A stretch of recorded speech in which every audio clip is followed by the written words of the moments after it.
Olá pessoal, tudo bem? Meu nome é Samuel Dalelaste, sou médico e esse é o nosso espaço aqui no YouTube para discutirmos temas relacionados à saúde, bem-estar e qualidade de vida. Hoje é o desfecho final, o vídeo número 3 dessa série que eu preparei para vocês com muito amor e carinho, falando sobre trigo, sobre glúten. Então, se você está chegando agora nesse vídeo e não assistiu o vídeo número 1 e número 2, não são vídeos longos, mas são vídeos importantes para que hoje esse conteúdo que você vai estar recebendo aqui nesses próximos minutos, que seja mais compreensível para você. Entender um pouquinho sobre a história do trigo, um pouquinho sobre as modificações que ele passou, é fundamental para o entendimento desse vídeo aqui. Então convido você, o link está aqui, a assistir a parte 1, a parte 2 e vamos lá, vamos finalizar hoje.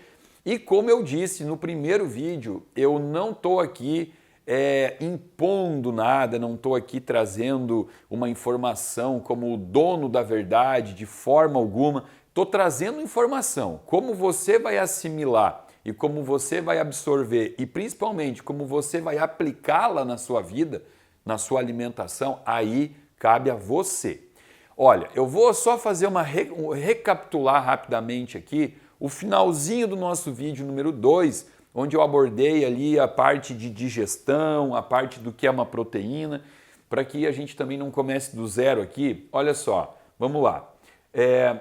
Todo alimento que eu ingiro, eu vou jogar ele obviamente no meu estômago, e o estômago tem a função de fazer a quebra das partículas, das ligações, né? E quando eu estou falando especificamente de proteína, o que eu espero? Eu espero que a proteína aqui no estômago, ela seja quebrada em aminoácidos, tá? Então, proteínas são formadas por aminoácidos. Existe um intermediário entre aminoácido e proteína, que seria o peptídeo, né? Por exemplo, eu tenho aqui um aminoácido e eu liguei a outro. Então aqui, dois aminoácidos ligados, eu vou ter um peptídeo que eu vou chamar de dipeptídeo, de 2, né? Se eu liguei aqui mais um aminoácido, eu vou ter um tripeptídeo. E assim eu vou montando peptídeos, até que chega um momento que troca o nome, né? Troca o nome, não é mais peptídeo, aí vai se tornar proteína, tá? Então assim, sozinho, isolado, é um aminoácido. Já tem vídeo aqui falando de aminoácido, inclusive se quiser assistir, tá aqui, onde eu explico, né, que tem aminoácidos essenciais, não essenciais, mas importante aminoácidos são utilizados em diversos processos metabólicos do corpo para a produção de tecido muscular, produção de hormônios, de neurotransmissores. Então, extremamente importante que a proteína, ao entrar no estômago e seja exposta à ação do ácido clorídrico, de enzimas digestivas, que ela vá se transformando em aminoácidos, tá? O interessante aqui para o corpo é a oferta ou de um aminoácido na forma isolada, ou de aminoácido conjugado com outro aminoácido, né, formando um dipeptídeo, ou no máximo juntando com mais um aminoácido, formando um tripeptídeo. Se eu tiver aqui mais aminoácidos, não tá legal, tá? Não tá legal. Eu tenho que fazer essa quebra para ter no máximo esta estrutura aqui. Aí entra o problema do trigo que nós temos hoje como oferta no mundo, né? Esse trigo que foi modificado, já abordamos aqui a questão de o porquê que ele foi modificado, nunca houve um anseio nesse processo de modificação para querer melhorar a nutrição do corpo, né? Nunca pensaram assim, vamos fazer um trigo nutricionalmente melhor, que atenda às necessidades nutricionais da célula. Não, sempre houve aí um cunho voltado para a economia, né? Para a questão do plantio, para que o trigo fosse maior, mais produtivo, resistente às lavouras. E nesse processo todo de mudança, para que ele fosse mais resistente, houve manipulações aqui nessas ligações, tá? Por quê? Porque quando eu acrescento, quando eu modulo aqui esses aminoácidos e eu uso eu encontro, né, prolina, prolina é um aminoácido, tá? Quando eu encontro prolina e glutamina, que são chamadas de prolaminas,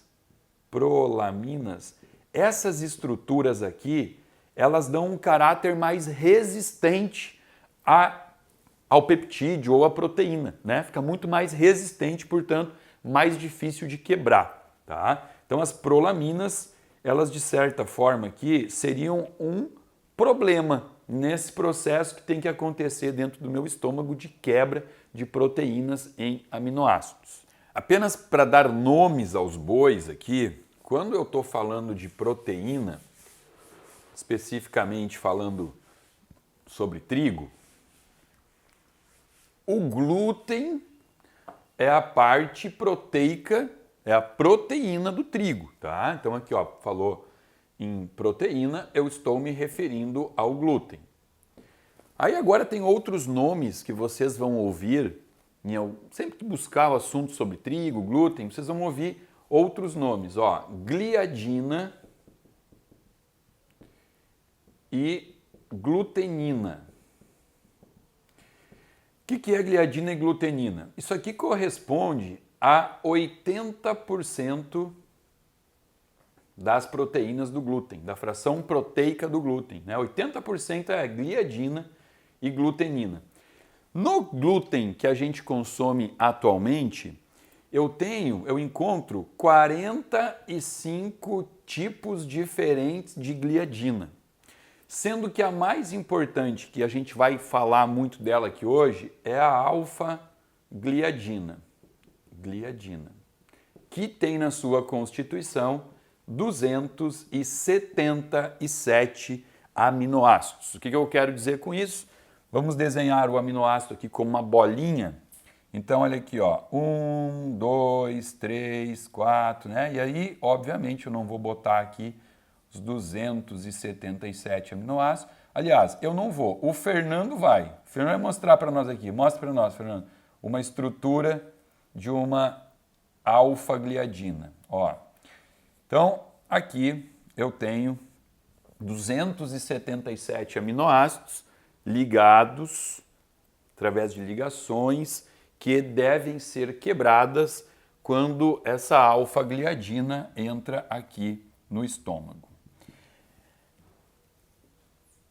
Por conta das prolinas, como eu falei para vocês aqui, encontramos dificuldades nessa quebra, porque essa quebra ela deveria ou transformar o aminoácido na forma isolada, né, uma única bolinha aqui, ó, ou eu poderia quebrar, né, em estrutura de 2 ou no máximo 3 bolinhas, tá?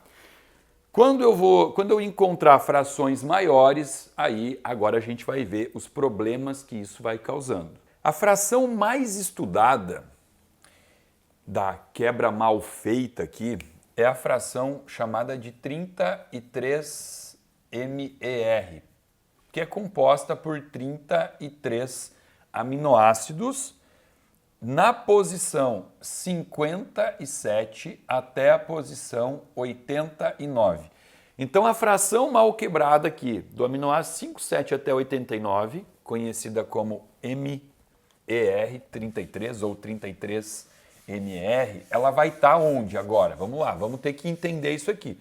Vocês têm que vir junto comigo. Vamos apagar tudo aqui, ó. Ó, vamos desenhar agora o intestino. Aqui está o intestino. Estou desenhando o intestino delgado.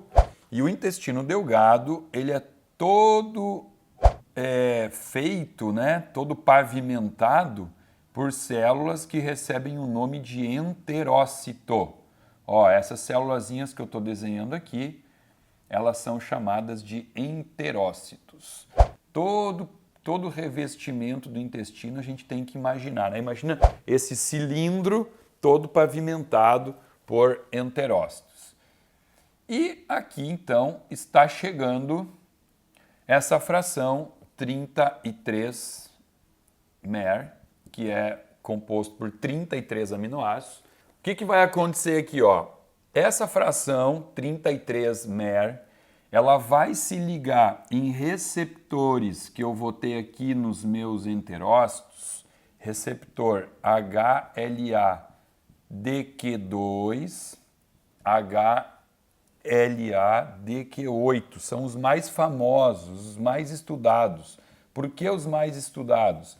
Porque aqui são os receptores que, quando existe expressão deles excessiva, é o que a gente encontra na doença mais conhecida em relação aos malefícios do glúten, do trigo, né?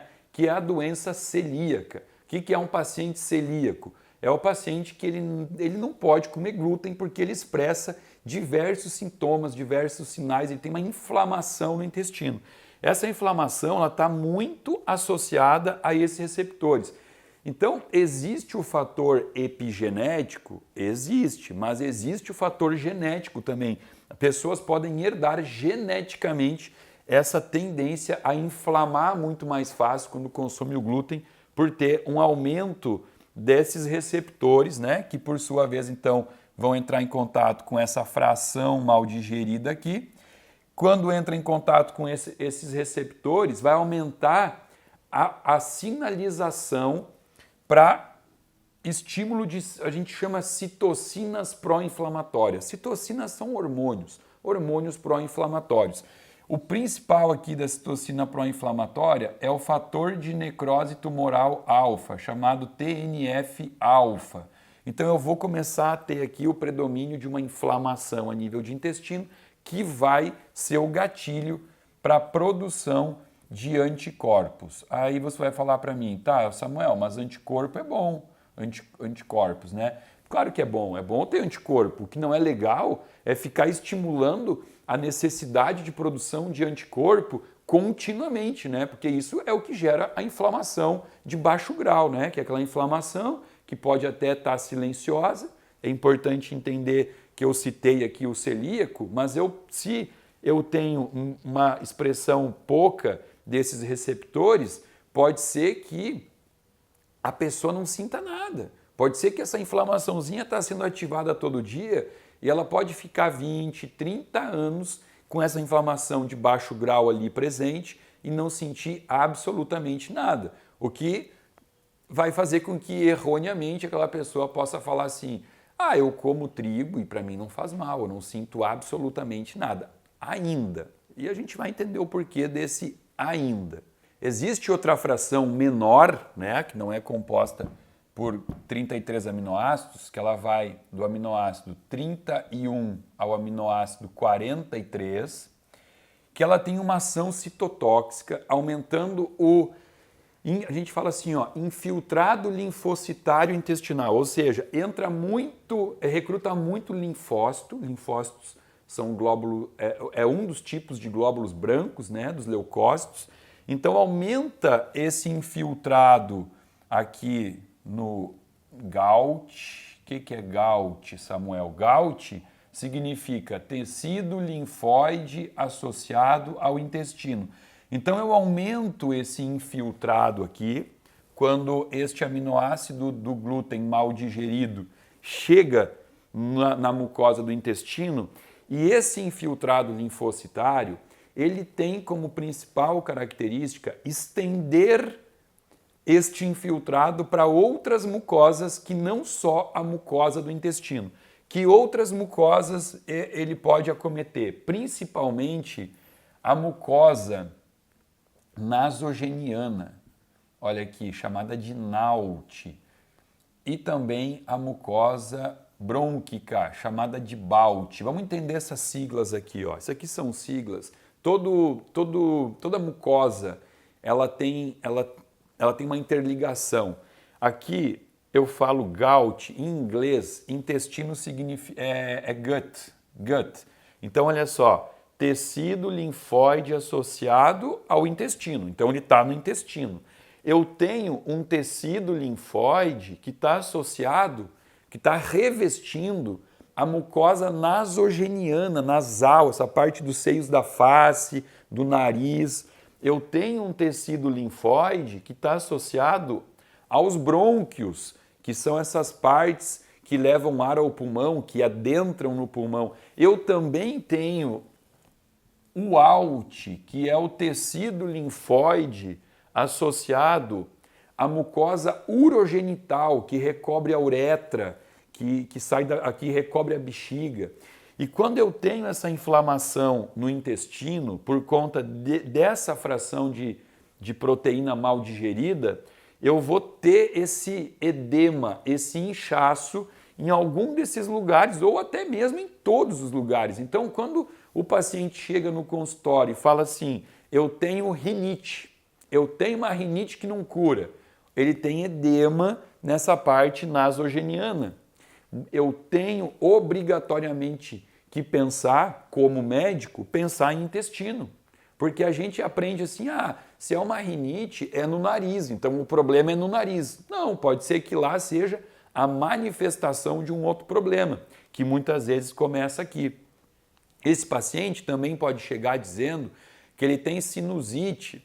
Ele fala assim, nossa, todo ano quando muda o tempo, eu tenho uma sinusite. E aí a gente pensa assim, é porque mudou o tempo. Não, a mudança do tempo pode ter sido gatilho para manifestar, mas eu tenho que pensar que existe um problema a nível de intestino. Esse paciente também pode falar que ele tem amidalite toda hora. Nossa, eu tenho 2, 3 amidalites por ano. Pensa que possa ser um problema intestinal, porque muitas vezes é. Esse paciente pode manifestar bronquite, asma. A bronquite e a asma, até hoje, eu ouso dizer que todos os casos de bronquite e asma que eu tratei no consultório, eu tratei não olhando para o pulmão, e sim olhando para o intestino. Tratei o intestino do meu paciente e sumiu aquela queixa lá. E também esse paciente, vamos falar essa paciente, porque é muito mais comum aqui em mulheres, por conta da uretra mais curta, essa paciente pode chegar no consultório falando que tem infecção urinária de repetição. Ela tem toda hora uma infecção urinária que faz ela ter que tomar antibiótico e também candidíase, tá? Também candidíase. Então vocês viram todas as doenças que podem ser manifestadas por um início de um processo inflamatório que começa no intestino por conta de uma fração proteica mal quebrada, mal digerida, que faz com que haja essa sinalização de recrutamento de linfócitos, trazendo um infiltrado linfocitário para o intestino. É uma coisa difícil de imaginar, né? Porque a gente tem essa visão da medicina que o sintoma é na testa, é na garganta, é lá que está a doença. E às vezes isso pode não ser uma realidade. Pode estar distante, pode estar muito longe, como nesse caso aqui, né? Olha a distância aqui dos seios da face, que gera uma sinusite, e o meu intestino. Também existem outras frações aqui, vamos colocar no quadro, já falamos da 33-mer, já falamos 31 a 43, existe aqui, da fração 131 a 150 e a 151 a 170. Não, tá errado isso aqui, gente. É 151 a 170 e aqui é 111 a 130. Desculpa, 111 a 130, tá? Lembrando, estamos falando daquela cadeia proteica de 277 aminoácidos. Então, se eu tenho a quebra mal feita aqui, né, mantendo, vamos desenhar aqui, as fitinhas. Eu tenho uma fitinha aqui, então, de aminoácidos que não foi quebrada em aminoácidos ou dipeptídeos ou tripeptídeos, e eu fiquei da posição 111 até a posição 130, ou da posição 151 a 170, são frações que vão interagir diretamente com um outro receptor já não é mais o HLA-DQ2 ou HLA-DQ8. Agora o receptor aqui é o CXCR3. Outro receptor, CXCR3. E aqui, gente, começa um processo de poliesculhambação crônica. Por quê? Vamos lá, olha só. Vamos dar uma ampliada aqui. Vamos ampliar. essa célula, tá? Vou pegar aqui 3 células, ó. Vamos jogar elas aqui, ó. Agora elas estão bem grandes.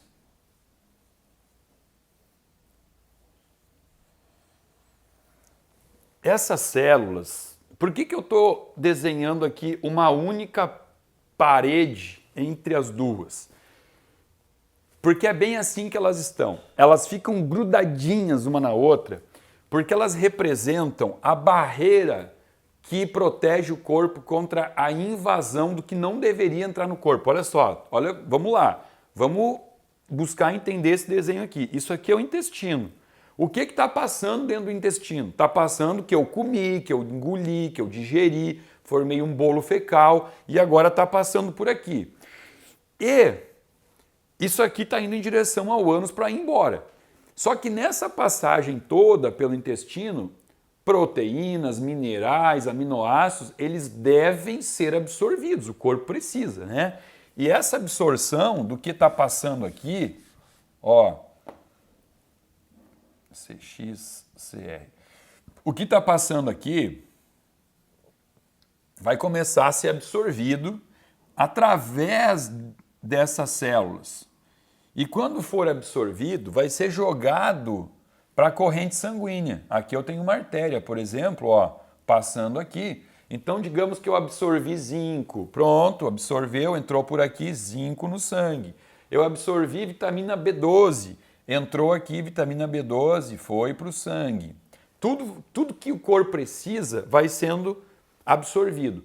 Só que tem coisas que não devem entrar jamais no corpo.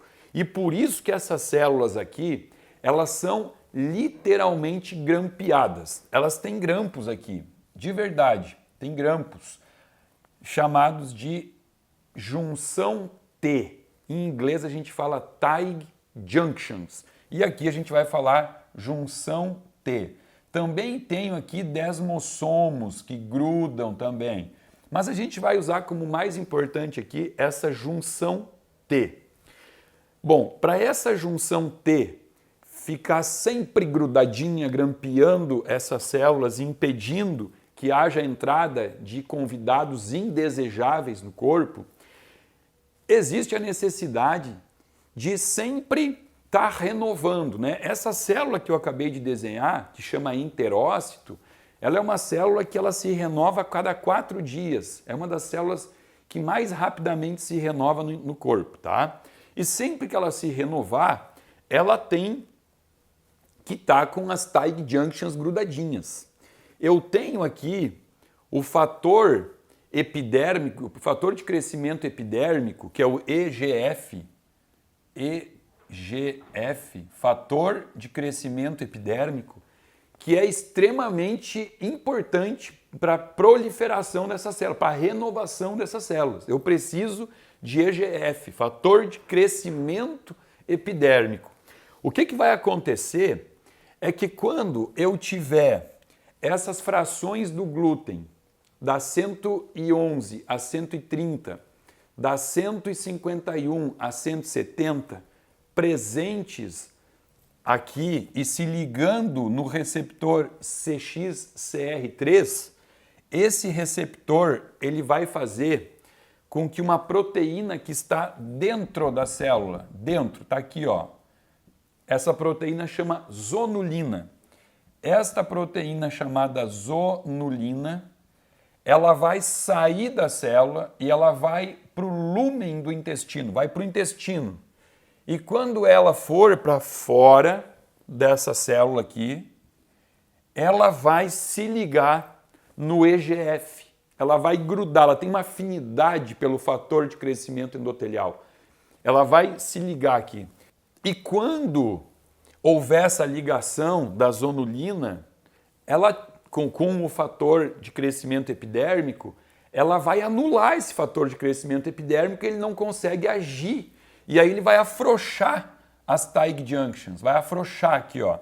E quando ele vai afrouxar, que termo feio, né, Samuel? Um médico usando um termo, é afrouxar, para falar sobre bioquímica, né? Mas é que ia ficar mais fácil de entender se eu falar assim, ó. Olha o que vai acontecer. Quando afrouxar aqui, olha, eu acabei de criar espaços, chamado de espaços paracelulares, porque entre as células eu acabei de perder a proteção do meu corpo. Agora, nesse momento, o meu intestino não tem mais a capacidade de filtrar o que vai entrar no meu corpo, o que não vai entrar no meu corpo, né? Então, se a gente for desenhar isso aqui, ó, vamos desenhar tudo de novo agora. O intestino aqui, ó. Ó, aqui está o intestino. Agora, as minhas células, elas estão assim, ó. A gente dá um nome para isso, tem um nome. Quando o intestino está todo esbugalhado, em inglês, você pode pesquisar com esse nome aqui, ó, leaky gut. Em português, a literatura traduziu como hiperpermeabilidade intestinal. Por que hiperpermeabilidade? Porque, naturalmente, o intestino ele é permeável. Ele é para ser permeável, permeável ao zinco, à vitamina B12, ao aminoácido, como eu mostrei aqui. Quando ele se torna hiperpermeável, é essa situação. E essa situação, ela passa a ser um problema, um problemão. Por quê? Porque quando eu já estou chegando nesse nível, eu já estou inflamado. Eu tenho uma inflamação intestinal. No intestino, eu tenho bactérias gram-positivas e bactérias gram-negativas. Eu vou fazer uma generalização aqui que eu não deveria, tá? Porque ela não é 100% correta, mas eu vou falar assim, ó. Então vamos falar, na maioria das vezes, as bactérias gram-positivas são as boas. Já diz, ó, são positivas. E as gram-negativas são as ruins. Por que eu digo que eu não poderia generalizar? Existem algumas situações que eu tenho, por exemplo, bactérias gram-negativas do bem. A própria Akkermansia mucinífila, que é bem famosa porque é uma bactéria envolvida no processo de emagrecimento, ela é gram-negativa, tá? Mas, de uma forma geral, via de regra, as gram-negativas são as piores. Por quê? Porque na constituição da membrana delas, a gente encontra lipopolissacárides, que a gente abrevia como LPS, lipopolissacárides. Então, quando elas morrem e essa membrana se desmantela, vai sobrar aqui no intestino lipopolissacárides. E esses lipopolissacárides, quando eles entram aqui por meio desse buraco que eu acabei de fazer no meu intestino, eles vão entrar onde? Na corrente sanguínea. E os lipopolissacárides, eles são responsáveis por um processo de endotoxemia. Entra num processo de toxicidade sanguínea. Isso vai lá no cérebro, isso quebra a barreira hematoencefálica, que é uma barreira de proteção, um filtro que existe para o sangue não chegar no cérebro levando toxicidade. Agora, por conta dos LPS, vai quebrar a barreira hematoencefálica, vai gerar uma neuroinflamação. Isso pode trazer enxaqueca, dor de cabeça. Quando eu digo pode, é porque nem sempre, tá? A gente está falando de medicina. Não é assim, então tem LPS na corrente sanguínea, vai ter enxaqueca. Não. Quando eu falo pode e eu descrevo uma série de sintomas, de sinais, é difícil o paciente chegar no consultório trazendo todos os sinais e sintomas que eu descrevo aqui. Já aconteceu, tem. Chega paciente aqui que me descreve, traz uma lista com 20, 25 queixas. Agora, o mais comum é que o paciente traga 1, 2 ou 3 desses sinais. A enxaqueca aqui é muito comum, mas também pode vir como síndrome do pânico, pode vir como processo depressivo que não tem uma causa estabelecida, né? Você pergunta assim, quando é que a tua depressão começou? Faz 5 anos. Teve alguma coisa que marcou? Não, não teve nada, não perdi ninguém, não briguei com ninguém, minha vida está maravilhosa, tem dinheiro sobrando na conta, o emprego dos sonhos, família ótima e eu estou depressivo, né? Então, tem alguma coisa aí que não está fechando, né? Tem alguma química aí que não está fechando. Então, eu estou falando muito da questão cerebral, mas isso aqui começa a atacar todos os órgãos, começa a ativar principalmente uma coisa aqui que é muito comum nos dias de hoje, que é a resistência insulínica. Porque essa inflamação, ela vai mediar uma cascata de sequência inflamatória que vai fazer com que a insulina tenha dificuldade de controlar os níveis de glicose. Ou seja, o paciente até pode estar com a glicose sanguínea boa. Ele pode fazer um exame de glicose em jejum, tá lá 87, 89, tá ótimo. Mas quando a gente pede o exame de insulina para avaliar quanta insulina o pâncreas precisou produzir para manter aquela glicose normal, a gente se assusta. Porque o ideal é manter a glicose boa com uma insulina menor do que 5. Insulina de jejum, tá? É o exame de insulina de jejum menor que 5. Aí o paciente traz um exame de insulina em 17, 18. Ah, doutor, mas eu faço exame de glicose todo ano no meu check-up, tá sempre boa. Tá boa, mas você está produzindo muita insulina para isso. Isso chama-se resistência insulínica. E é um passo para o diabetes. É um passo. É rapidinho. É só ficar uns 10 anos com essa resistência insulínica que a chance de um diabetes aumenta muito. Então, olha como o intestino aqui ele entra associado a uma das doenças mais comuns do mundo, o diabetes. E assim como o diabetes é uma doença muito expoente nos tempos de hoje, existe outras doenças que cada vez mais eu encontro no meu consultório, que são as doenças autoimunes. O que é uma doença autoimune? Doença autoimune é quando o corpo começa a produzir anticorpos, que seriam teoricamente células ótimas para nos defender, mas por algum motivo esses anticorpos eles começam a se voltar contra nós mesmos e atacar as células saudáveis do corpo. Isso é uma doença autoimune. Autoimune, o próprio corpo atacando células saudáveis do corpo. Vamos entender aqui uma das principais causas que pode levar à doença autoimune. Olha o que a gente já conversou. Eu abri espaços entre as minhas células. E, então, além de eu permitir a entrada dos lipopolissacárides aqui das bactérias, eu também vou permitir a entrada de outras frações de alimentos mal digeridas. Outras proteínas que não necessariamente vão vir do glúten. O glúten, ele abriu essa rachadura, tá? E apenas para fazer um parênteses, embora o glúten seja uma das proteínas que tem o maior poder de causar essas aberturas, ele está dividindo espaço com outra proteína que é tão potente quanto ele no quesito destruir intestino, que é a caseína, tá? Então aqui, ó, junto com o glúten, eu vou colocar para vocês a molécula proteica caseína, que ela é encontrada no leite. E eu já fiz um vídeo sobre o leite aqui, onde eu falo, onde eu explico, pelo amor de Deus, não interpretem como se a lactose fosse o problema do leite. O problema do leite está aqui na caseína. Depois a gente até vai falar um pouquinho mais aqui sobre uma fração da caseína. Mas é importante entender, caseína e gliadina, glúten, dividem espaço no que diz respeito à capacidade de trazer esse processo de hiperpermeabilidade ao corpo.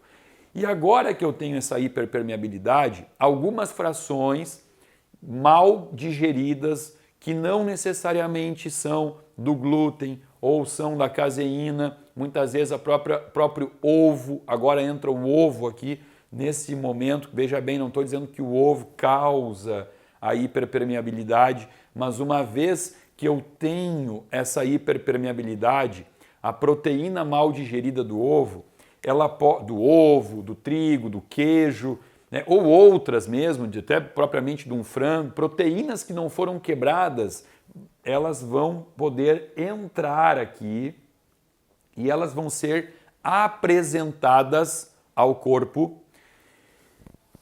E essa apresentação vai ser interpretada como um ataque, né? Então, entrou aqui um pedaço de proteína do queijo contendo um fragmento, sei lá, vamos inventar aqui, de 17 aminoácidos. Ó, entrou aqui. Agora então eu tenho 17 aminoácidos aqui que são grandes, né? Uma estrutura grande, é um peptídeo. E quando o corpo vê isso, o corpo ele pensa assim, caramba, estou sendo atacado. E aí ele produz um anticorpo contra essa fração aqui, exatamente como essa fração. E então começa a ter um ataque, né? O corpo se defendendo contra essas frações que não deveriam estar no sangue. Qual o problema disso? O problema é que muitos desses peptídeos, dessas frações proteicas mal digeridas, elas são similares a alguma estrutura do corpo. Por exemplo, para a tireoide trabalhar bem, executar sua função, a tireoide precisa de algumas células. Vou botar aqui, ó, uma célula bem importante que a tireoide precisa. É a tireoglobulina. Não vou explicar aqui a função porque é muito demorado, mas tireoglobulina é uma célula da tireoide importantíssima para formar o hormônio T3, o hormônio T4. Tá? Outra célula da tireoide é a peroxidase. As peroxidases. Bom, isso aqui é tudo célula da tireoide importante para que a tireoide funcione. Porém, existem frações mal digeridas que vão entrar no corpo aqui, que tem a mesma estrutura da tireoglobulina, a mesma estrutura da tireoperoxidase, E aí o corpo, quando ele produz um anticorpo para destruir essa fração que ele interpretou como um ataque, ele pode, e muitas vezes acontece, passar a atacar a tireoglobulina e a própria tireoperoxidase, com anticorpos que a gente vai chamar então de anticorpo anti-tireoperoxidase e anticorpo anti-tireoglobulina. E aí fica uma loucura, porque aquele anticorpo ele não foi produzido com o intuito de destruir a nossa fisiologia, ele só estava querendo nos defender de um ataque, porque o intestino perdeu a posição de porteiro, né? Ficou um porteiro que não enxerga, a guarita agora não tem porteiro, está entrando qualquer coisa no corpo, o corpo está tentando se defender e por um termo, a gente usa um termo na medicina aqui para descrever isso, que chama mimetismo molecular. O que quer dizer esse termo? Mimetismo eu traduziria como algo assim, similaridade, ou seja, por uma similaridade de molécula, por uma molécula similar, o anticorpo que foi projetado para destruir essa fração mal digerida, ele se engana porque é similar e ele começa então a vir aqui, começa a bombardear com essas nossas próprias células da tireoide. Quando eu encontro isso, eu tenho uma doença autoimune chamada hipotireoidismo de Hashimoto, que gera um processo inflamatório na glândula, que a gente vai descrever como uma tireoidite de Hashimoto. É a única doença autoimune? Não. Eu tenho outras doenças autoimunes que começam através dessa causa, né, que é o intestino. Outra bem comum é o reumatismo, a artrite reumatoide. Começa a atacar a articulação, pode atacar a pele, aí eu vou ter a psoríase. Eu tenho a espondilite anquilosante, que é uma doença autoimune que ataca a coluna lombar, começa a soldar as vértebras, né? As vértebras têm que ter mobilidade e agora já não tem mais, começa a soldar uma na outra, começa principalmente nas vértebras da lombar, a pessoa tem dificuldade de mobilidade e aí começa uma cascata de possíveis doenças autoimunes até que possa chegar nas piores que a gente conhece, que é a espondilite, a esclerose lateral amiotrófica, conhecida como ELA. Eu tenho o lúpus eritematoso sistêmico, né, o lúpus, Então, isso tudo pode ter começado nesse intestino. E aí, como é que a gente faz para buscar ajudar esse paciente? A gente tem que reestruturar novamente essas células, fazendo com que o intestino volte a ser uma membrana seletiva, que tem poder de escolher o que entra, o que não entra. Vocês estão começando a entender um pouquinho dessa outra visão de que a gente não pode olhar para uma doença autoimune e falar assim, isso aí não tem cura. Às vezes pode ter. Né? Eu, no meu consultório, tenho pacientes que me procuraram com doenças autoimunes e consegui ajudar. Né? Lógico que tem algumas mais fáceis, outras mais difíceis. Por exemplo, o próprio exemplo aí que eu falei da esclerose lateral amiotrófica é uma doença muito difícil de curar. Existem casos no mundo? Existem. Eu já curei algum aqui? Não, nunca consegui. Porque chega é um momento que o corpo está tão bagunçado, está tão inflamado, que fica muito difícil de voltar ao padrão ideal, né, que é aquele padrão saudável. Apenas a título de curiosidade, eu falei muito dessa questão da tireoide e eu culpei o intestino como causador do hipotireoidismo autoimune. Nem todo hipotireoidismo é autoimune, eu posso ter diversas outras causas. E aí, quer ver uma coisa interessante aqui, mostrar para vocês? Olha só, vamos fazer uma ligação aqui, né? Vamos mostrar o processo digestivo num todo e como que isso pode interferir na tireoide sem ser de uma causa autoimune, tá? Quando eu faço o processo digestivo, eu já mostrei aqui para vocês em diversos vídeos, existe a produção da bile. A bile é produzida no fígado, é maturada, né? Pode-se falar assim, maturada ali na vesícula biliar e ela vai até o lúmen do intestino. O termo lúmen a gente usa para falar. Como é que é lúmen? O que eu vou dizer, Fernando? Me ajuda aqui. Lúmen é a luz do intestino, é o meio do intestino, tá? Lúmen intestinal é isso aqui, ó. Então, a bile, ela vai vir trazendo sais biliares, trazendo tudo que ela tem na composição dela, vai vir até o intestino. 4% dos sais biliares vão ser excretados nas fezes, só 4%. O resto dos sais biliares, eles vão retornar por um ciclo chamado ciclo enterohepático, né? Vai voltar lá para o fígado e lá no fígado ele volta então a fazer parte da bile e tal e volta para o intestino e esse ciclo acontece até 17 vezes, tá? Só que quando o sal biliar chegou aqui no intestino, ele não volta igualzinho para o fígado. Ele sofre a ação das bactérias que estão aqui no intestino, tá? E aí então, esse sal biliar que chegou aqui através da bile, ele é chamado de sal biliar primário. Quando ele sofre a ação das bactérias intestinais, e vamos lá, as bactérias boas do intestino, ele vai se transformar em sal biliar secundário. E esse sal biliar secundário, ele interage, ele pode vir aqui e se grudar a um receptor do intestino chamado Takeda G receptor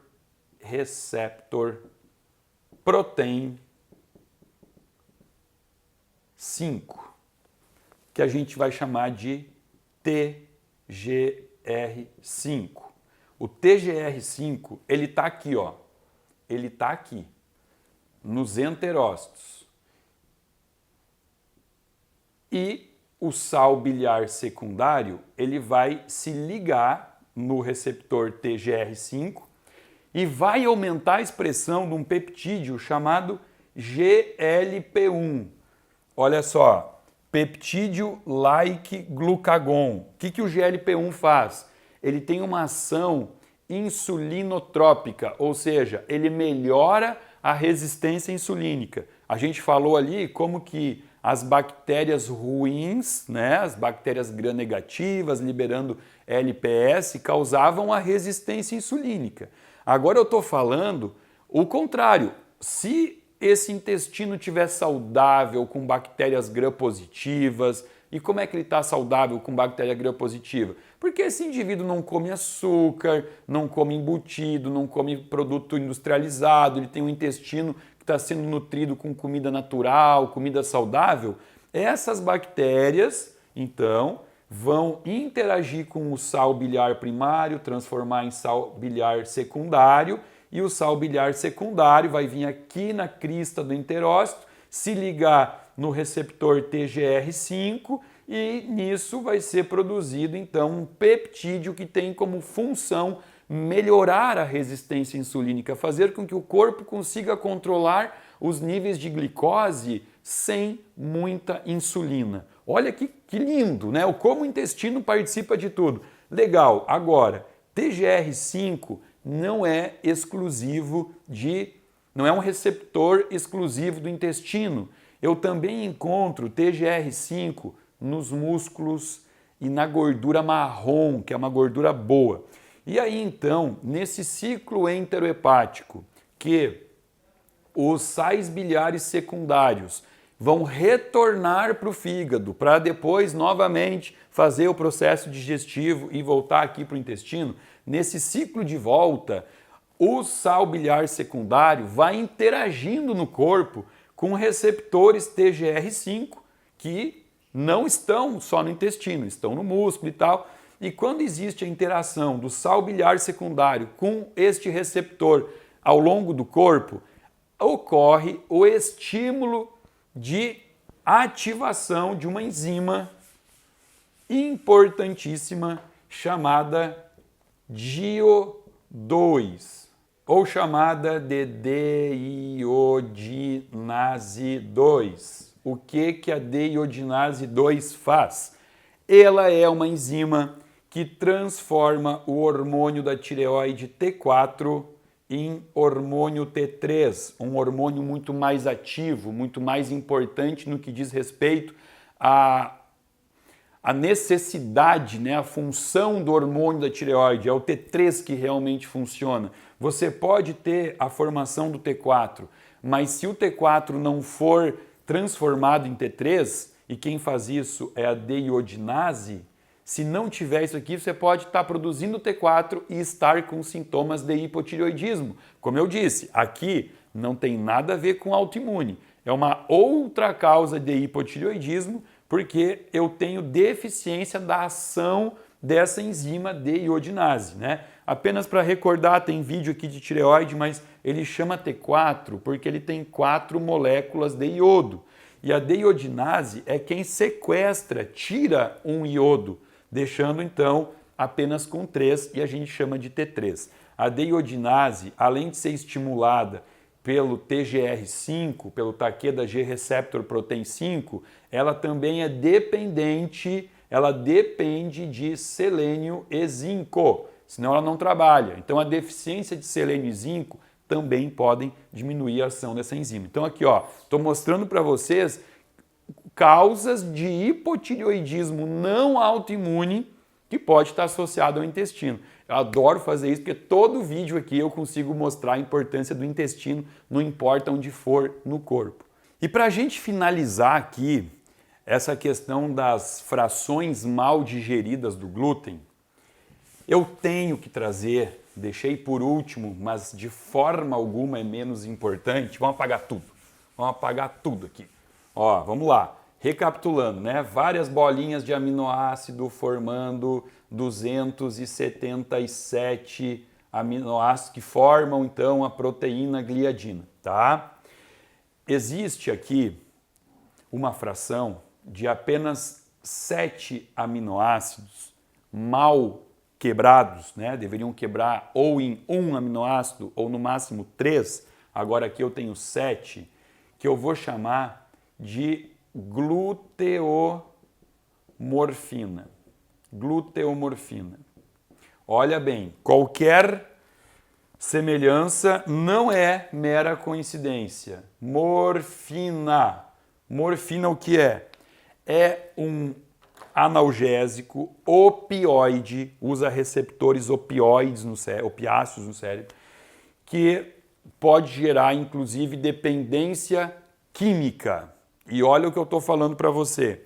Existe uma fração mal quebrada do glúten que gera uma molécula chamada gluteomorfina. Opa! Conhece alguém que fala para você assim, eu não consigo parar de comer pão? Eu conheço. Todo dia dentro do meu consultório, pessoas que falam, é muito difícil parar de comer glúten. Por quê? Por conta dessa molécula que gera uma dependência química. Qualquer coincidência não é semelhança? Não, não é. E a gente vai além disso. Mais uma coincidência, chamada de beta-casomorfina.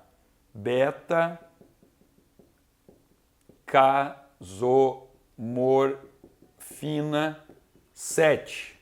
Esse 7, porque também é formado por 7. Aliás, aqui eu posso falar gluteomorfina 7, formados por 7 aminoácidos. Então isso aqui são peptídeos. Da onde sai a beta-casomorfina 7? Do leite. O leite tipo A1. E a gluteomorfina do glúten, do trigo. Samuel, por que você está colocando essas duas estruturas aqui juntas? Por quê? Aqui existe a tal da coincidência, que não é coincidência, que é a formação desse peptídeo. Ambos começam com o aminoácido tirosina, na primeira posição, tirosina, ligados ao aminoácido prolina, na segunda posição. E eu vou encontrar prolina também na quarta e na sexta posição. Prolina,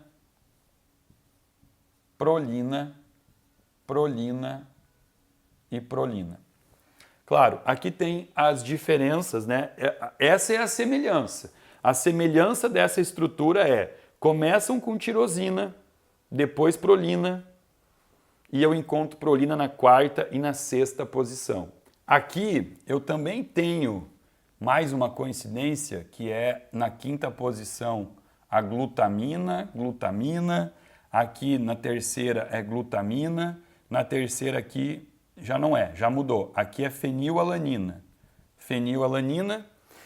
Mas o que importa é o seguinte, peptídeos que têm prolina na segunda posição são quebrados por uma enzima chamada DPP4, dipeptidil peptidase 4, DPP4. Essa enzima, ela faz a quebra dos aminoácidos, dos peptídeos que contêm prolina na sua segunda posição. Primeiro ponto, eu posso ter uma deficiência genética da DPP, tá? Geneticamente eu posso ter um problema aqui, uma deficiência genética da DPP, o que já é um problema, porque aí eu já não vou quebrar essa estrutura similar à morfina. E eu vou estar, então, além de gerando uma dependência química, eu posso estar gerando um processo de constipação intestinal, porque isso, quando chega no intestino, tem como característica trancar o intestino. A morfina também faz isso. Quem já precisou internar no hospital para uma cirurgia, usou morfina, percebeu que trancou o intestino. E tanto a gluteomorfina quanto a caseomorfina do glúten, do leite, pode fazer isso no intestino, se eu tiver a deficiência genética da DPP4, tá? Ok, mas eu não tenho essa deficiência genética, eu tenho essa enzima. O que vai acontecer? Ela vai processar 2 vezes cada um desses peptídeos. Então, vamos lá, vai quebrando as ligações com prolina. Ela primeiro vai quebrar essa ligação aqui, deixando a posição 6 fora.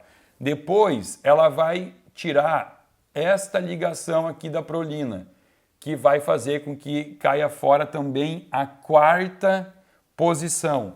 O que eu fiquei aqui então? Agora eu acabei de ficar com uma estrutura onde eu tenho um tripeptídeo com a prolina na posição central. E qual o problema de eu ter um tripeptídeo? Vamos desenhar eles aqui, ó. Tirosina, prolina e glutamina. Acabei de desenhar aqui a gluteomorfina. Vamos desenhar do leite. Tirosina, prolina e fenilalanina.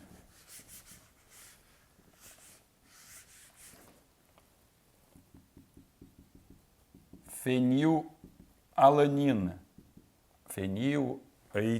Fenilalanina. Ó, esta estrutura gerada pela ação da DPP-4 trouxe uma estrutura, então, de tripeptídeos que tem prolina no meio. Quando eu tenho essa estrutura, são peptídeos que têm como principal função diminuir a ação da DPP-4. Olha isso, gente. A DPP-4 agora, ela começa a sofrer uma autodestruição causada pelo próprio produto que ela causou. Então, olha como não é interessante receber gluteomorfina, casomorfina no sangue, porque eu vou ativar uma enzima que, ao degradar essa estrutura, vai transformar ela numa estrutura que vai inutilizar ela mesma. E aí eu começo a ter um problema sério. Porque a DPP não é exclusiva de casomorfina ou de gluteomorfina. A DPP-4 ela também é fundamental na prodção de peptídeo YY, neuropeptídeo Y. É fundamental, inclusive, na formação do GLP-1, que eu mostrei para vocês antes como algo que controla a glicose. Samuel, e o que é aqui o peptídeo YY, o neuropeptídeo Y? São todos peptídeos que participam ativamente na regulação da compulsão, da gula, da fome.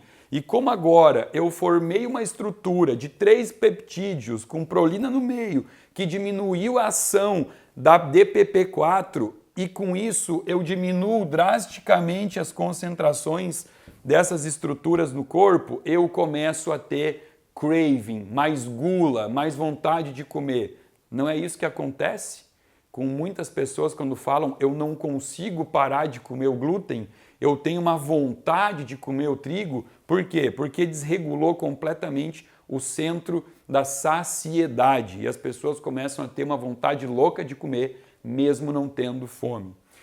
Eu estou finalizando esse vídeo numa sensação de que eu fui extremamente chato, com tanto nome, com tanto receptor, com tanto aminoácido, mas eu não consigo vir aqui e simplesmente cuspir a informação e falar assim, ó, acreditem nisso, tá? Eu estou dizendo é assim, acreditem em mim. Não, eu prefiro vir aqui falar esses nomes. Quem não gosta de nome feio, tudo bem, não se prenda a isso.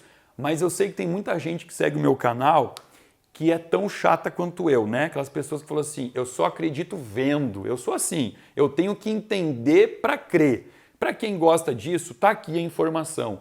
Destrinchei tudo que pode acontecer com as frações mal digeridas do glúten, associando a doença autoimune, associando a processos de rinite, sinusite, né? Alterações inflamatórias de vias aéreas. E aí, se você se enquadra em algum desses sintomas, sinais aqui que eu falei, e veja bem, eu falei alguns, eu poderia falar muito mais. Eu pulei a parte da rosácea, eu pulei a parte das dermatites seborreicas, que também estão associados a essa inflamação no intestino que pode ser causada pelo consumo de leite, queijo e trigo. Se você se enquadra aí em um desses casos, eu sugiro a você a procurar um nutricionista e conversar com ele, falar assim, olha só, quem sabe você não faz um teste, me prescreve aí uma dieta de 30 dias, pelo menos, sem o glúten, sem o leite, para eu fazer um teste. Você vai se surpreender com a melhora que você pode apresentar em todos esses sinais e sintomas aí. Então a minha posição dentro do consultório hoje, como eu gosto de conversar com os meus pacientes, eu não sou impositor, eu gosto simplesmente de dar o conhecimento, mas eu entendo que quem consome trigo e não sente absolutamente nada, tem grandes chances de, em algum momento da sua vida, desenvolver uma doença autoimune, que é uma coisa que mudou muito, está crescendo muito isso no mundo hoje, tá? Claro que não só por conta do consumo de glúten, a gente sabe que existe uma relação direta com o estresse, né? O estresse ele também causa essa hiperpermeabilidade intestinal. Não só o estresse também, como outros fármacos, alguns fármacos como anti-inflamatórios, corticoides, inibidores da bomba de prótons, todos eles podem ter associação também com a hiperpermeabilidade intestinal. Não vamos colocar a culpa só no alimento, mas a minha posição diante do meu paciente, eu oriento ele e eu falo, olha, eu acredito que você tem muito mais chance de ter uma longevidade com menos surpresas desagradáveis em relação à tua saúde se você tirar esse tipo de alimento da tua comida. Bom, eu peço desculpas pelo vídeo extenso, pelo tanto de nome feio que eu botei aqui. Se você gostou, dá um like, bota o likezinho aí, compartilha com aquele amigo teu que tem paciência para assistir um vídeo longo. Aqueles que são muito ansiosos e agitados não vão ter paciência para ficar assistindo isso aqui não. Mas fica aqui o meu muito obrigado a você que me acompanhou nessa série sobre glúten, que assistiu até o final. Compartilha se gostou, se inscreve no meu canal se ainda não estiver inscrito. Lembrando que também abaixo desse vídeo tem um link que você pode acessar para se inscrever e fazer parte de um grupo VIP de pessoas que recebe conteúdo gratuito e exclusivo aqui do meu canal. O meu muito obrigado.